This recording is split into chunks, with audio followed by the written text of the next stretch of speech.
Hello दोस्तों, मेरे channel पर आपका बहुत बहुत स्वागत है। हम लोग चर्चा कर रहे हैं जेपीएससी मुख्य परीक्षा की रणनीति पर, और उसके पहले भाग में हम लोग ये देखें कि जेपीएससी मुख्य परीक्षा के लिए आरंभिक जो 4 सब्जेक्ट है हम लोगों का, आरंभिक जो 4 पेपर है, इन चारों पेपर पर हम लोग जो है सो चर्चा किए। आज इस वीडियो के माध्यम से हम लोग पेपर 5 और पेपर 6 पर जो है सो चर्चा करेंगे। पेपर जो 5 है हम लोगों का, वो भारतीय अर्थव्यवस्था से संबंधित पेपर है।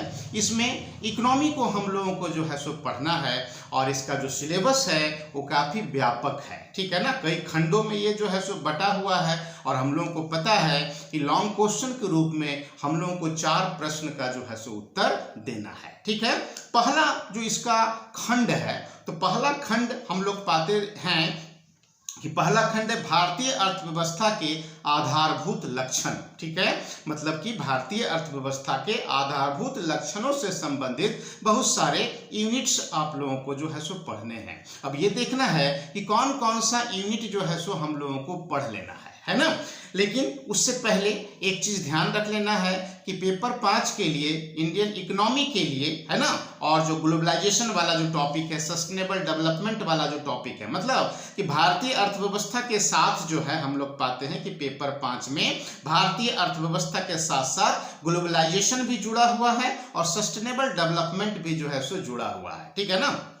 और यह जो है सो 4 खंडों में जो है सो बटा हुआ पेपर है।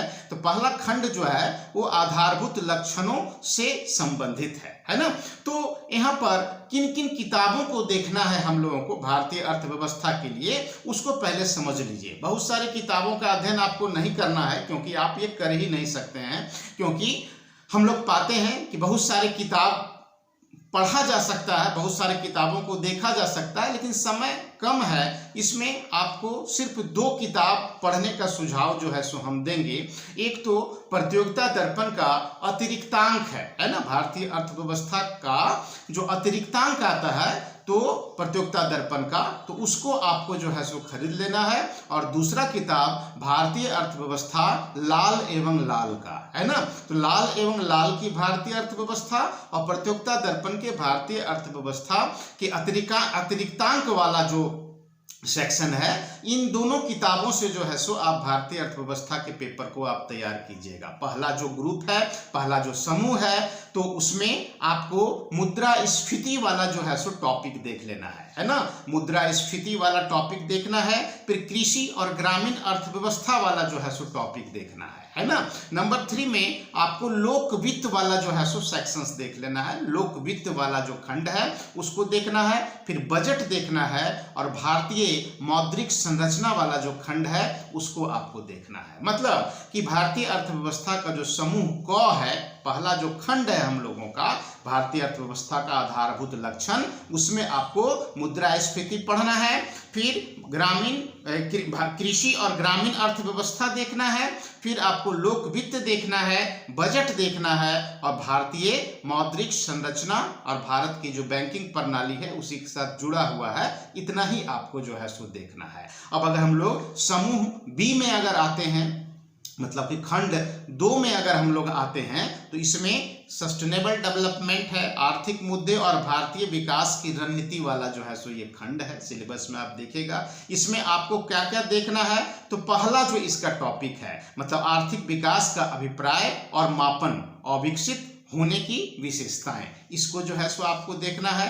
फिर आपको सस्टेनेबल डेवलपमेंट, धारणीय विकास को पूरा जो है सो देख लेना है। फिर सामाजिक और आर्थिक रूप से हाशिए के समूहों जैसे ST SC आदि के बारे में हम लोगों को जो है सो पढ़ना है, तो ये वाला जो है सो टॉपिक आपको देखना है। फिर खाद्यान्न और पोषण सुरक्षा वाला जो है सो खंड देखना है। खाद्यान्न और पोषण सुरक्षा संबंधी जो सरकारी नीति है, ये वाला जो है सो खंड आपको देखना है, ठीक है ना। फिर आते हैं हम लोग समूह C में, है ना, जो इसका तीसरा जो ग्रुप है। तो तीसरा ग्रुप में आपको जो है सो नवीन आर्थिक सुधार, मतलब पहला जो इसका टॉपिक है ना, नवीन आर्थिक सुधार, जो इकोनॉमिक रिफॉर्म्स हैं इंडिया के, तो उसको जो है सो आपको देखना है। फिर भारतीय अर्थव्यवस्था का उदारीकरण वाला जो है सो खंड आपको देखना है, ठीक है ना। फिर वित्तीय और बैंकिंग क्षेत्र में सुधार को आपको रिजर्व में लेकर के चलना है, ठीक, क्योंकि एक प्रश्न समूह सी से जो है सो इन दोनों से आ जाएगा जो हम बताएं। पहला नवीन आर्थिक सुधार बढ़िया से कर लीजिएगा आप, और दूसरा भारतीय अर्थव्यवस्था का उदारीकरण वाला जो सेक्शन है इसको आप बढ़िया से कर लीजिएगा। तो एक प्रश्न आपका जो है सो आ जाएगा। बैंकिंग और वित्तीय जो सुधार है उसको आप देख करके जाइएगा कि अगर क्वेश्चन नहीं आता है तो रिजर्व के रूप में जो है सो एक क्वेश्चन जैसे कि सूक्ष्म वित्त वगैरह इंपॉर्टेंट होता है, तो सूक्ष्म वित्त का जो कंसेप्ट है नाबार्ड वगैरह, तो ये जो है सो आप देख लीजिएगा, ठीक है ना।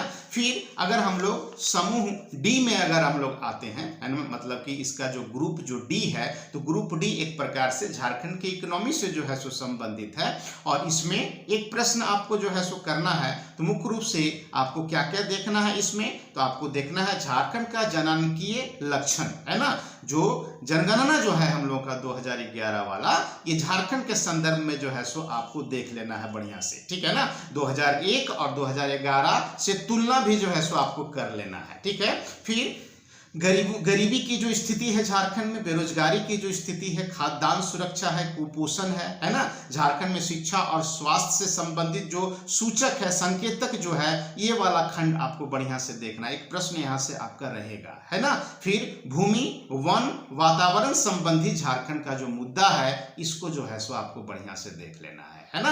मतलब समूह डी में सिर्फ 3 यूनिट जो है सो आपको बढ़िया से देख लेना है। यहाँ से एक प्रश्न आपका निश्चित रूप से आएगा, ठीक है ना। अब अगर हम लोग पेपर 6 में अगर हम लोग आते हैं, है ना, पेपर 6 जो है तो यह जनरल साइंस इन्वायरमेंट और टेक्नोलॉजी डेवलपमेंट वाला जो है सो ये पेपर है। तो इसमें हम लोगों को क्या क्या चीज देखना है, पहले तो पढ़ेंगे क्या चीज से हम लोग, है ना।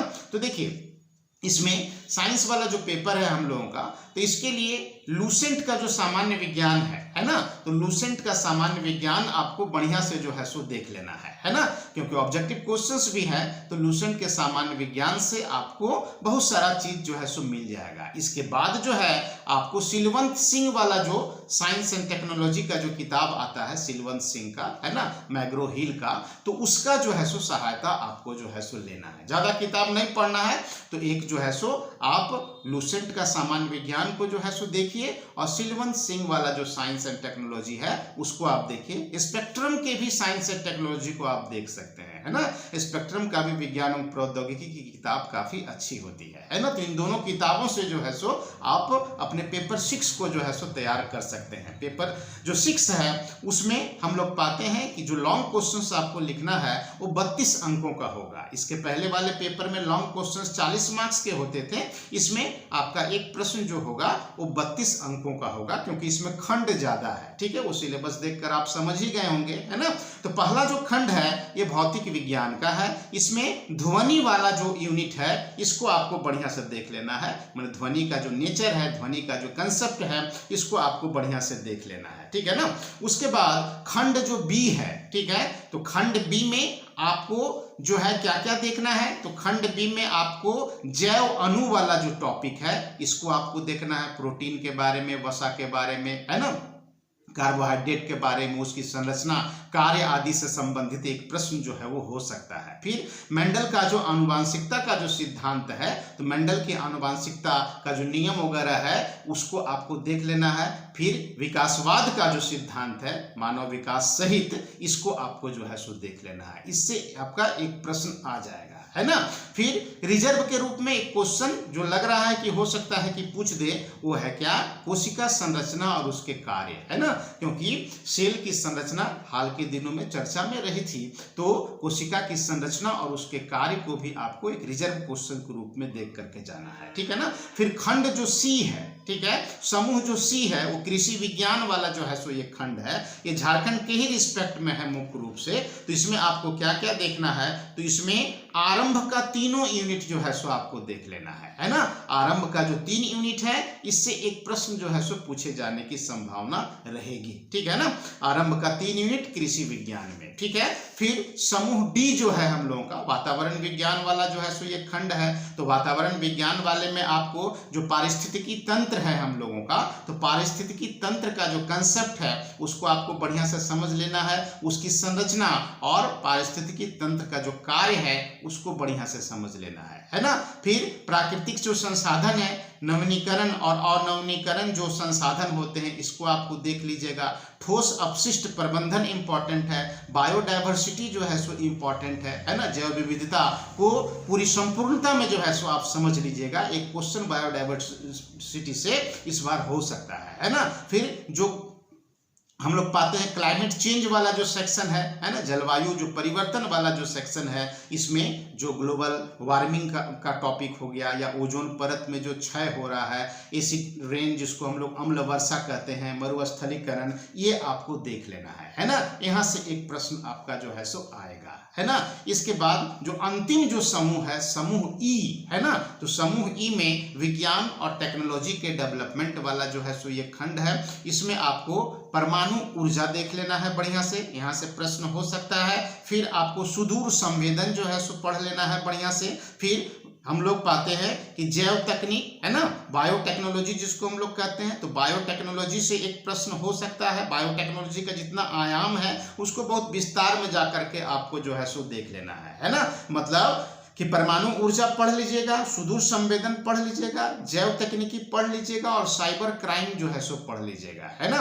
साइबर क्राइम काफी चर्चा में है हाल फिलहाल के दिनों में, तो साइबर क्राइम और साइबर कानून जो है उसको आपको विस्तार में जाकर के देख लेना है। एक प्रश्न यहाँ से जो है सो हो सकता है ना।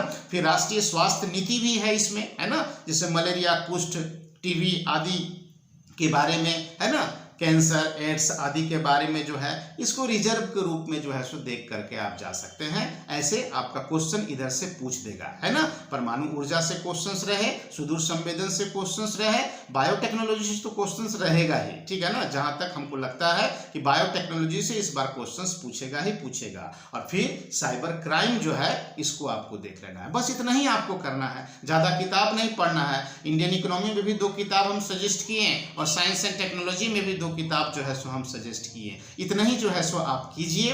अब दुर्गा पूजा के बाद जो है जो भी महत्वपूर्ण जो प्रश्न होंगे जो पूछे जा सकते हैं, तो हर महत्वपूर्ण प्रश्न पर जो है सो हम वीडियो बनाएंगे और आप लोगों के लिए जारी करेंगे। इससे निश्चित रूप से जो है सो आपको अपने अध्ययन में बहुत ही काम आएगा, ठीक है ना। वीडियो को आप देखिएगा, महत्वपूर्ण बिंदुओं के बारे में आपको हम बताएंगे, प्रश्न कैसे लिखना है ना, कहाँ से शुरू करना है, कैसे उसका अंत करना है, इन सब चीजों के बारे में जो है सो अब हम बताएंगे। दुर्गा पूजा के बाद जो है क्वेश्चंस पर हमारा वीडियो आना शुरू होगा है ना, जो कि मुख्य परीक्षा के लिए काफी महत्वपूर्ण होगा। तब तक के लिए धन्यवाद, थैंक यू।